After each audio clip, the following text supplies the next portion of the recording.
Good morning students. हम लोग आज से एक केमिस्ट्री का आखिरी चैप्टर, ऑर्गेनिक का आखिरी चैप्टर पढ़ने जा रहे हैं, वो है बायोमोलिक्यूल। बायोमोलिक्यूल में जो सबसे पहला टॉपिक पढ़ने जा रहे हैं वो है कार्बोहाइड्रेट।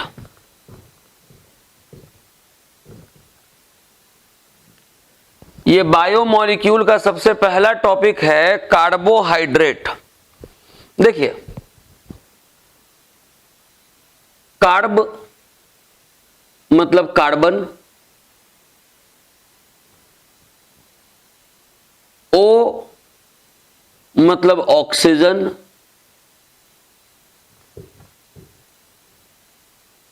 और ये वाला पोर्शन से hydrogen.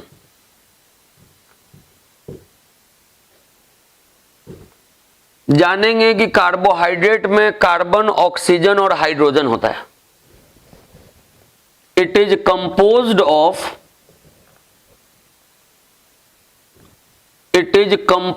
Of carbon, oxygen, hydrogen. फिर जानेंगे कार्बोहाइड्रेट में it is best source of energy. It is best source of energy. जैसे अगर आप 9-10 अगर अच्छे से पढ़े होंगे तो उसमें यह पढ़ाया जाता है कि फैट्स जो है वो दोगुना एनर्जी देता है कार्बोहाइड्रेट से। लेकिन फिर भी देखिए, फैट्स को बेस्ट सोर्स ऑफ एनर्जी नहीं बल्कि कार्बोहाइड्रेट को बेस्ट सोर्स ऑफ एनर्जी कहते हैं। इसका कारण बस यही है कि कार्बोहाइड्रेट अगर आप खाइएगा तो वो जल्दी ऑक्सीडाइज करके एनर्जी देगा। फैट्स को ऑक्सीडाइज होने में ज्यादा समय लगता है, इसीलिए कार्बोहाइड्रेट को ही बेस्ट सोर्स ऑफ एनर्जी कहा जाता है। अब कार्बोहाइड्रेट को कोई अगर बोले डिफाइन करने के लिए कि व्हाट इज कार्बोहाइड्रेट, तो इसका डेफिनेशन है, केमिस्ट्री के तरीके से इसको डिफाइन करना है। इसका डेफिनेशन है कि इट इज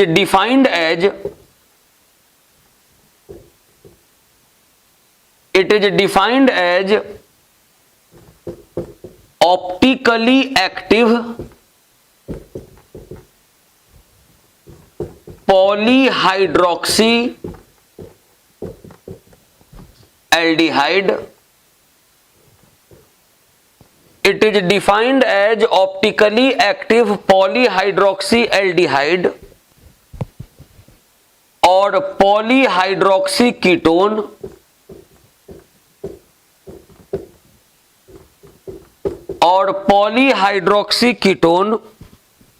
और सच कंपाउंड्स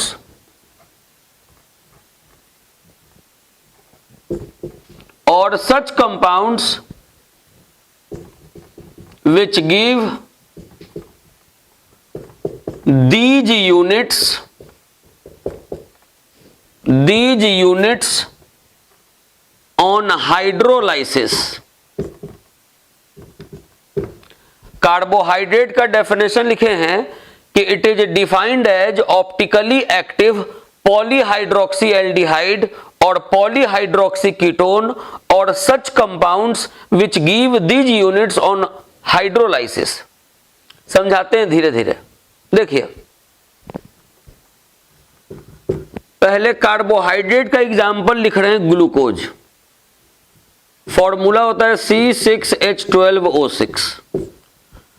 अगर आप ग्लूकोज का स्ट्रक्चर बनाएं तो ये एल्डिहाइड ग्रुप होता है उसमें, और उसके बाद 5 कार्बन का चेन होता है, 1 2 3 4 5।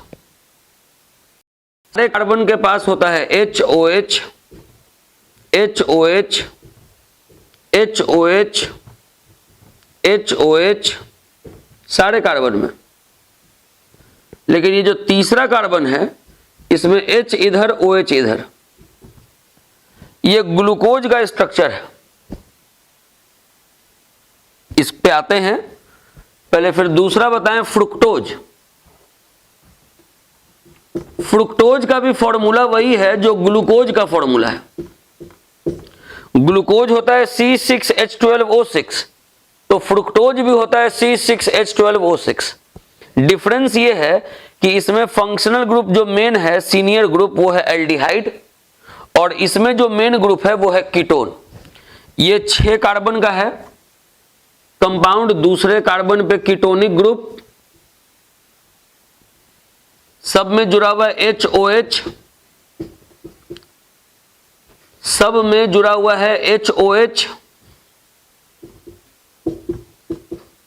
HOH,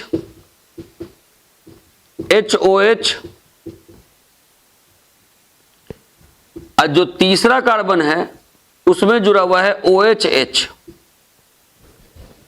अब देखिए, समझाते धीरे धीरे। कार्बोहाइड्रेट का डेफिनेशन लिखा हुआ है कि ये ऑप्टिकली एक्टिव कंपाउंड है।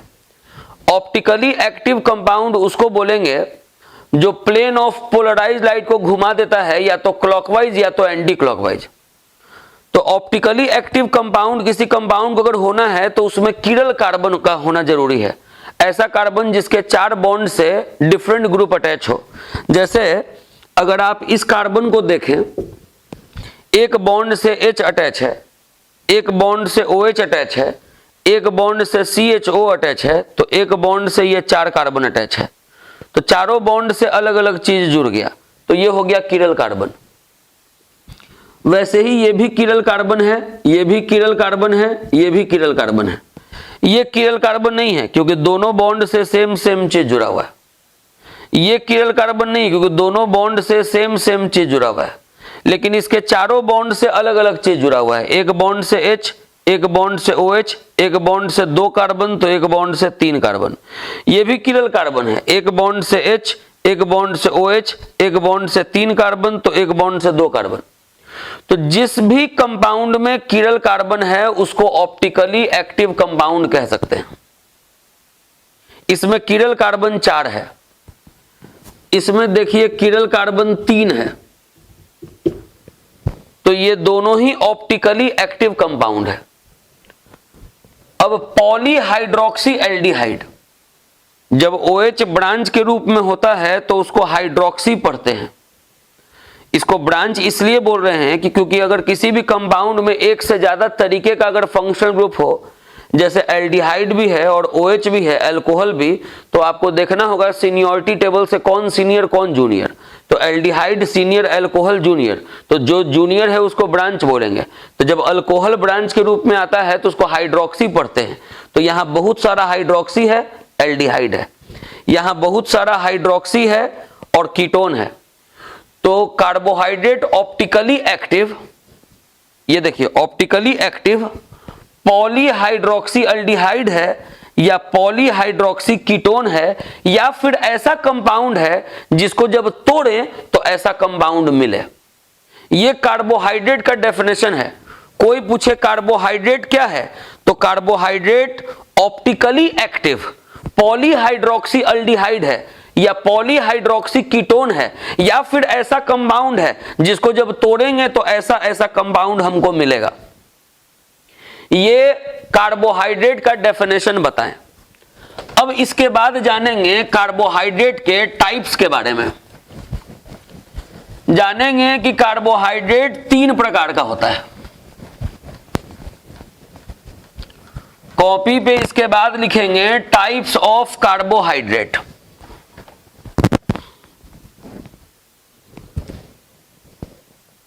Types of carbohydrate.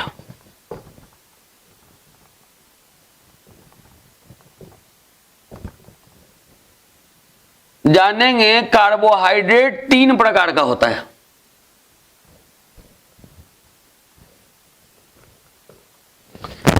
एक का नाम है मोनोसैकेराइड, एक का नाम है मोनोसैकेराइड, एक का नाम है ओलिगोसैकेराइड, और एक का नाम है पॉलीसैकेराइड।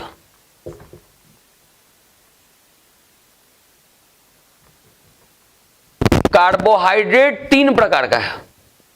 एक है मोनोसैकेराइड, एक है ओलिगोसैकेराइड, एक है पॉलीसैकेराइड। वो कार्बोहाइड्रेट जिसको और छोटे कार्बोहाइड्रेट में आप नहीं तोड़ सकते। मतलब सबसे छोटा कार्बोहाइड्रेट, सबसे छोटा optically active polyhydroxy aldehyde, polyhydroxy ketone, जैसे ग्लूकोज, जैसे फ्रुक्टोज। आप चाहेंगे कि ग्लूकोज को तोड़ के इससे छोटा कोई कार्बोहाइड्रेट बना दे तो नहीं बन सकता। ये सबसे छोटा कार्बोहाइड्रेट है। फ्रुक्टोज भी सबसे छोटा कार्बोहाइड्रेट है। तो जो सबसे छोटा कार्बोहाइड्रेट है, जो इससे छोटे optically active polyhydroxy aldehyde ketone में नहीं टूट सकता, उसको बोलेंगे मोनोसैकेराइड। ओलिगोसैकेराइड वो कार्बोहाइड्रेट है जिसको जब तोड़े तो कम से कम 2 और अधिक से अधिक 10 मोनोसैकेराइड बनाए। वो कार्बोहाइड्रेट जिसको जब तोड़े तो कम से कम 2 और अधिक से अधिक 10 मोनोसैकेराइड दे, उसको ओलिगोसैकेराइड कहेंगे। जैसे सुक्रोज, जैसे माल्टोज। जिसको तोड़े तो बहुत ज्यादा नंबर में मोनोसैकेराइड बनाए, उसको पॉलीसैकेराइड कहेंगे। जैसे स्टार्च, जैसे सेल्यूलोज। तो लिखते हैं सबका डेफिनेशन। मोनोसैकेराइड में सबसे पहले लिखेंगे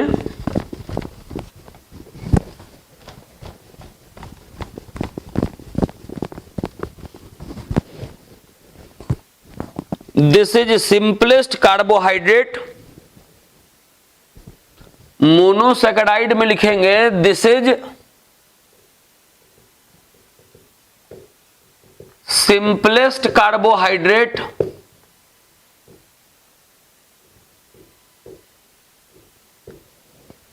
इसी में लिखेंगे that is which can't be further hydrolysed, जिसको और छोटे टुकड़ों में आप नहीं तोड़ सकते, वो है मोनोसैकेराइड। एग्जाम्पल है ग्लूकोज, एग्जाम्पल है फ्रुक्टोज। ग्लूकोज, फ्रुक्टोज ये सब सबसे सिंपलेस्ट कार्बोहाइड्रेट है। इसको और छोटे कार्बोहाइड्रेट में आप नहीं तोड़ सकते। ओलिगोसैकेराइड में लिखेंगे the carbohydrate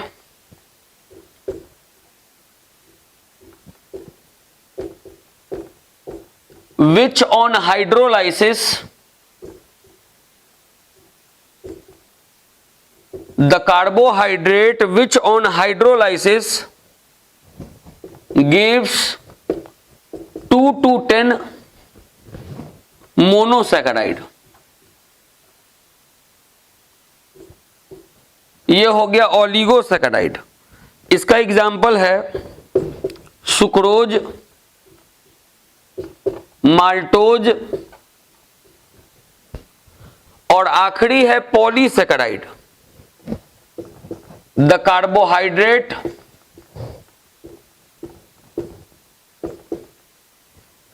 which on hydrolysis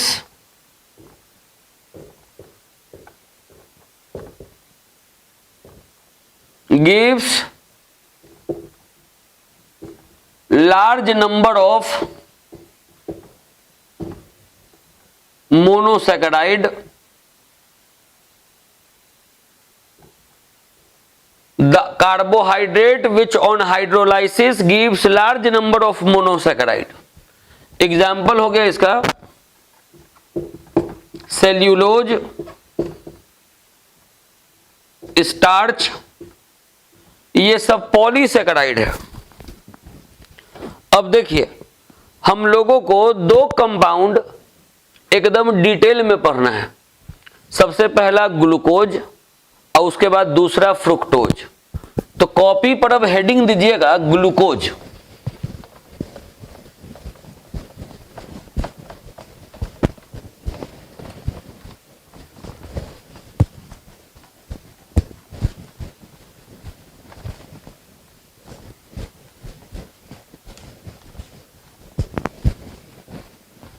copy पर अब हेडिंग देंगे glucose.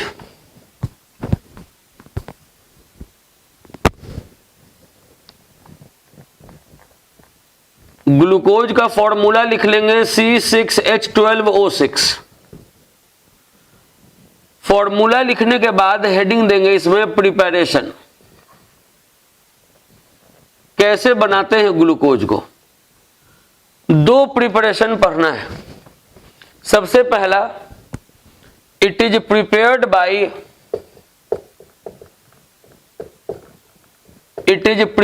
Bye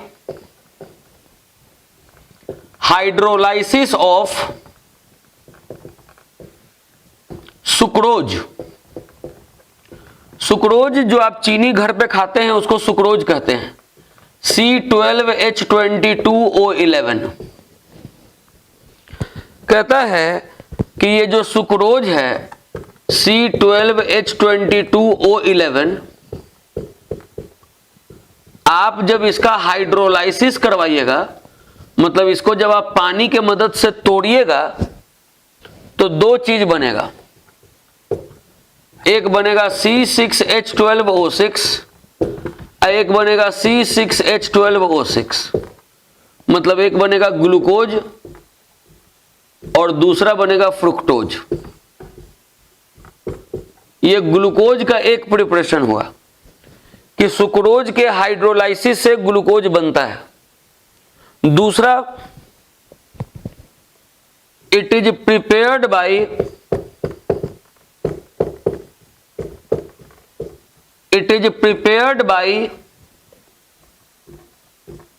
hydrolysis of starch.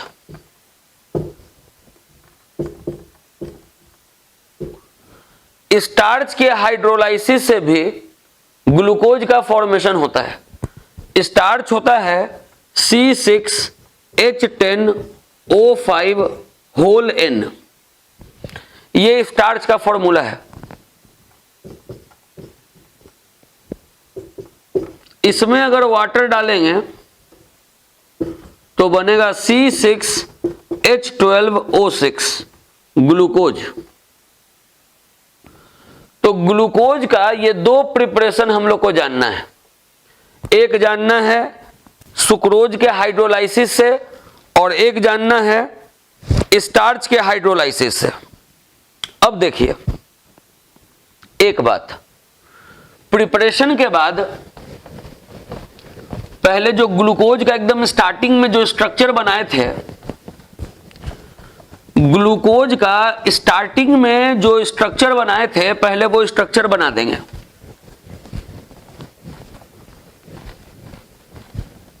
अभी कार्बोहाइड्रेट का डेफिनेशन लिखवाने के समय जो ग्लूकोज का स्ट्रक्चर बनाए थे वो पहले स्ट्रक्चर बना देंगे।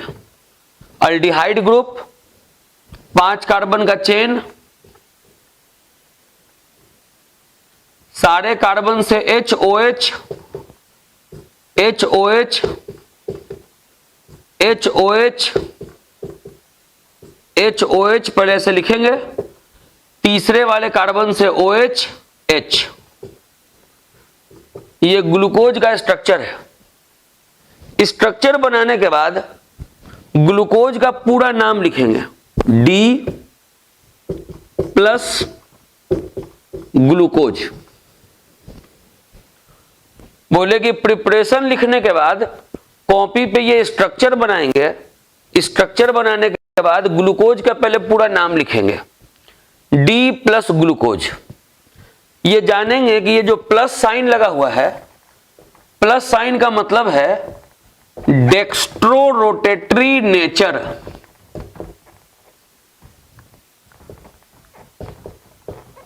प्लस साइन का मतलब है डेक्स्ट्रो रोटेटरी नेचर। जो भी ऑप्टिकली एक्टिव कंपाउंड होता है, मतलब जो भी ऐसा कंपाउंड है जो प्लेन ऑफ पोलराइज्ड लाइट को घुमा देगा, उसको दो टाइप से डिवाइड किया गया है। एक है डेक्स्ट्रो रोटेटरी, एक है लेवो रोटेटरी। डेक्स्ट्रो रोटेटरी उसको बोलते हैं जो प्लेन ऑफ पोलराइज्ड लाइट को क्लॉकवाइज डायरेक्शन में घुमा दे। तो ये प्लस का मतलब है डेक्स्ट्रो रोटेटरी नेचर। ये जो D लिखा हुआ है D, ये D का मतलब डेक्स्ट्रो नहीं होता, ये D का मतलब होता है कॉन्फ़िगरेशन।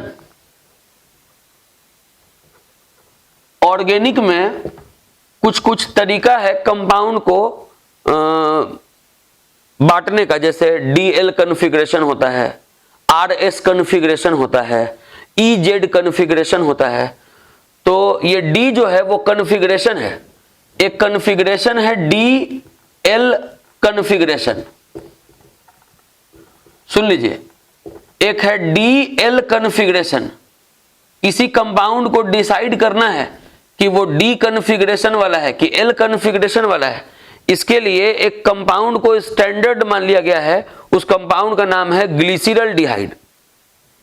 तो पहले बता रहे हैं कि जो ग्लिसरॉल्डिहाइड है, जो ग्लिसरॉल्डिहाइड है उसका फॉर्मूला ये है, ये है ग्लिसरॉल्डिहाइड का फॉर्मूला। ग्लिसरॉल्डिहाइड बोले कि कोई भी कंपाउंड को अगर ये बताना है कि वो D कन्फिग्रेशन वाला है कि L कन्फिग्रेशन वाला है, इसके लिए एक कंपाउंड को स्टैंडर्ड मान लिया गया है। अब वो कंपाउंड है ग्लिसरॉल्डिहाइड। ग्लिसरॉल्डिहाइड में लास्ट का 2 OH सेम साइड होता है। तो जिस कंपाउंड में भी लास्ट का 2 OH सेम साइड होगा उसको बोलेंगे D कन्फिग्रेशन वाला। जैसे इन दोनों में देखिए लास्ट का 2 OH ग्लूकोज में सेम साइड है, तो ये हो गया D कन्फिग्रेशन। अगर एक OH इधर एक OH इधर होता तो उसको बोलते L कन्फिग्रेशन। तो यहां पर ग्लूकोज में ये दोनों OH, लास्ट का दोनों OH सेम साइड है, तो उसको D कन्फिग्रेशन का बोल रहे हैं। प्लस का मतलब हो गया डेक्स्ट्रो रोटेटरी नेचर, अब ग्लूकोज तो नाम हो गया। फिर जानेंगे, ये तो ग्लूकोज का पहले नॉर्मल स्ट्रक्चर बताएं जो इसके पहले भी बनाए थे। बोले कि ग्लूकोज का पूरा नाम हो गया D प्लस ग्लूकोज। D का मतलब क्या, प्लस का मतलब क्या, बता दिए। फिर जानेंगे कि ग्लूकोज जो है वो साइक्लिक स्ट्रक्चर में भी एग्जिस्ट करता है। ये जो ग्लूकोज है, ये ग्लूकोज साइक्लिक स्ट्रक्चर में भी एग्जिस्ट करता है, और उस साइक्लिक स्ट्रक्चर का 2 रूप है, एक है अल्फा फॉर्म, एक है बीटा फॉर्म। अब कैसे बनाता है साइक्लिक स्ट्रक्चर वो बताते हैं, लेकिन सबसे पहले लिखेंगे कि glucose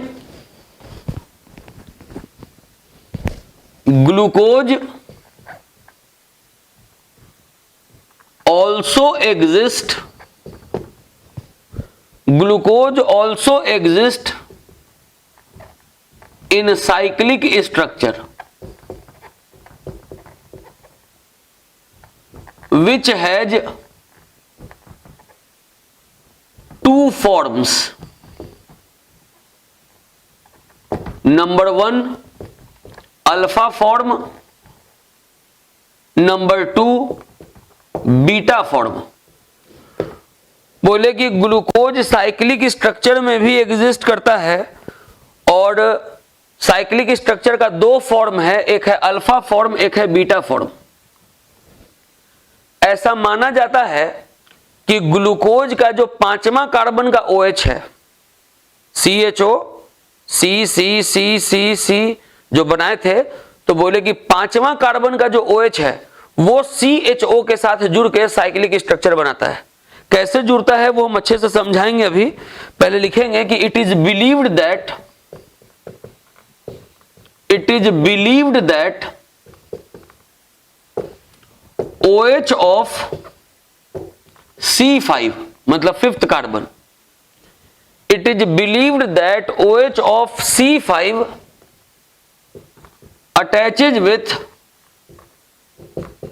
attaches with CHO group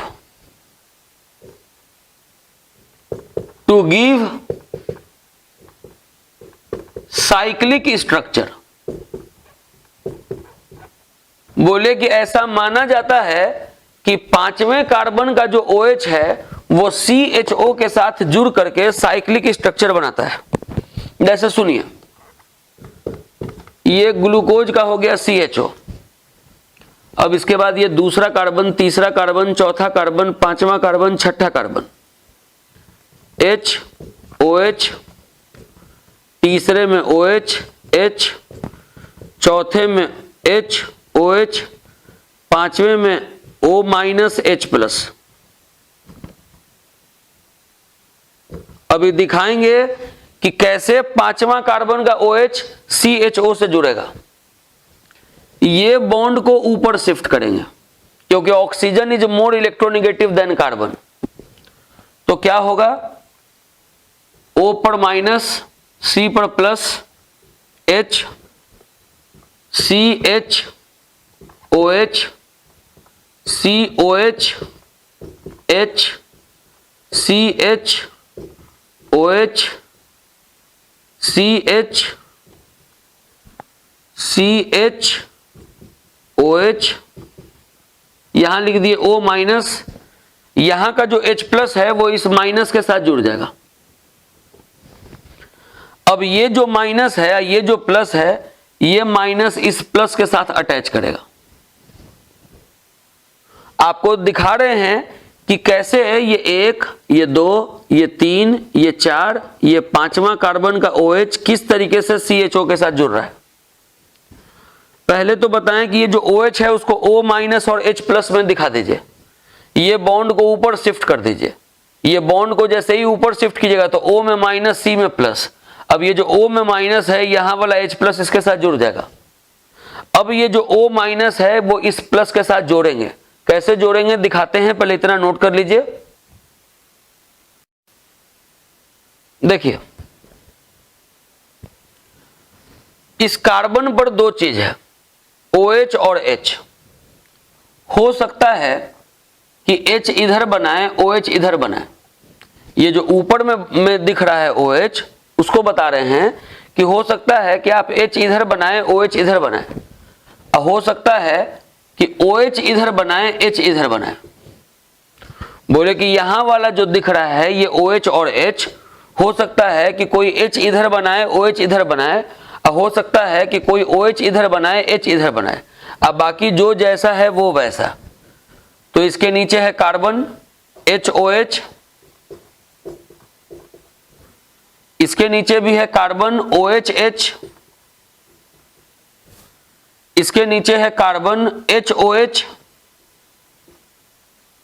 फिर इसके नीचे है कार्बन H, और यहां पर O माइनस है और ये C प्लस है। तो ये जो O है माइनस और ये जो C प्लस है वो आपस में जुड़ जाएगा। इसके बाद है CH2OH, CH2OH। तो ये एक फॉर्म हुआ, इसको अल्फा फॉर्म कह रहे हैं, अल्फा। बाकी जो नाम है ग्लूकोज का, D प्लस ग्लूकोज, वो लिखेंगे।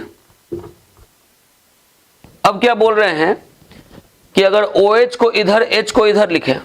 अब बाकी जैसे है HOH लिख दिए, HOH, फिर है OHH लिख दिए, OHH, उसके बाद है HOH तो लिख दिए HOH, उसके बाद है H, ये जो O माइनस था वो इस C के साथ जुड़ गया। अब फिर है CH2OH। ये देखिए साइक्लिक स्ट्रक्चर बन रहा है, साइक्लिक स्ट्रक्चर।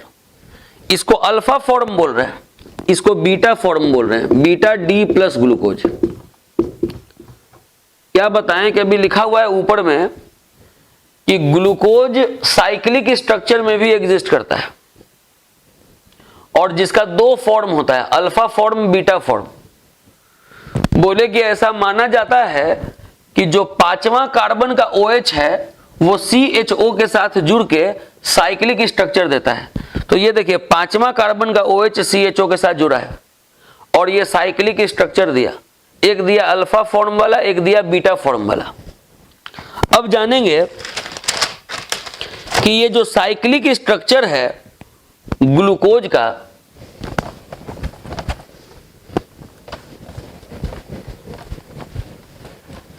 इतना के बाद लिखेंगे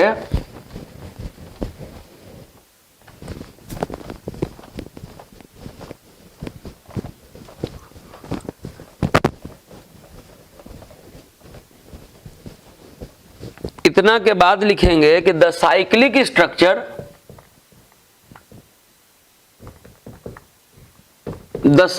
structure of glucose is analogous to pyran. बोले कि जो ग्लूकोज का साइक्लिक स्ट्रक्चर है वो पाइरान का एनालॉगस है। पाइरान हुआ ये कंपाउंड, इस कंपाउंड को पाइरान कहते हैं, जिसमें 5 कार्बन और ऑक्सीजन के मिलने से बना रिंग है। बोले कि अगर आप ये साइक्लिक स्ट्रक्चर देखिएगा ग्लूकोज का तो आपको पाइरान का याद आएगा। इसमें देख लीजिए 1 2 3 4 5 कार्बन और ऑक्सीजन के मिलने से बना रिंग है। इसमें भी देखिए 1 2 3 4 5 कार्बन और ऑक्सीजन के मिलने से बना रिंग है।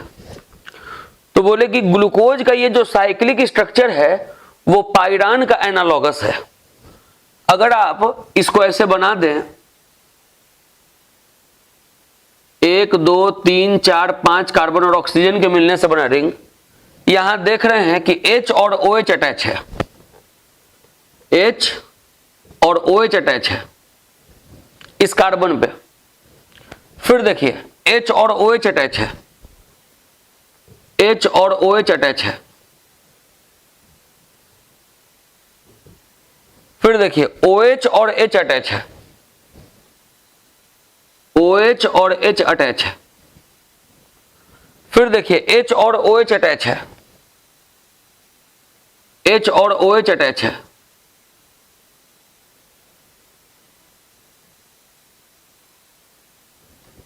H और CH2OH अटैच है, H और CH2OH अटैच है। मतलब इस कंपाउंड को पाइरान के स्ट्रक्चर पर शिफ्ट कर दिए। ये हो गया पहला कार्बन, ये हो गया दूसरा कार्बन, ये हो गया तीसरा कार्बन, ये हो गया चौथा कार्बन, ये हो गया पांचवा कार्बन, ये हो गया छठा कार्बन। ये ग्लूकोज का साइक्लिक स्ट्रक्चर है। ये अल्फा वाला को सेट किए हैं तो इसको बोलेंगे अल्फा डी प्लस ग्लूकोज। ये है अल्फा डी प्लस ग्लूकोज। अगर बीटा वाला को शिफ्ट करें तो ऐसे ऑक्सीजन 5 कार्बन का रिंग देख रहे हैं, OH और H है तो बना दिए OH और H। सेकंड पर है HOH, थर्ड पर है OH-H, फोर्थ पे अगर आप देखें तो HOH, ये हुआ H, CH2OH। ये हुआ पहला कार्बन, ये हुआ दूसरा कार्बन, ये हुआ तीसरा कार्बन, ये हुआ चौथा कार्बन, ये हुआ पांचवा कार्बन, ये हुआ छठा कार्बन। ये बीटा वाला को पाइरान पे सेट किए हैं तो इसका नाम हो गया बीटा डी प्लस ग्लूकोज। बोले कि ग्लूकोज साइक्लिक स्ट्रक्चर में भी एग्जिस्ट करता है। ये है अल्फा वाला स्ट्रक्चर और ये है बीटा वाला स्ट्रक्चर। तो ये ग्लूकोज का पहले ये 2 स्ट्रक्चर एकदम आपको हमेशा दिमाग में रखना होगा। कभी भी बोले अगर हम अल्फा डी ग्लूकोज या कभी भी बोले अगर हम बीटा डी ग्लूकोज तो अल्फा बोले तो ये आप बना दे, बीटा बोले तो ये आप बना दे। तुरंत कैसे ये आया है वो आपको भी समझा दिया। तो आज के लिए इतना ही, अगले क्लास में इसके हम लोग आगे बढ़ेंगे।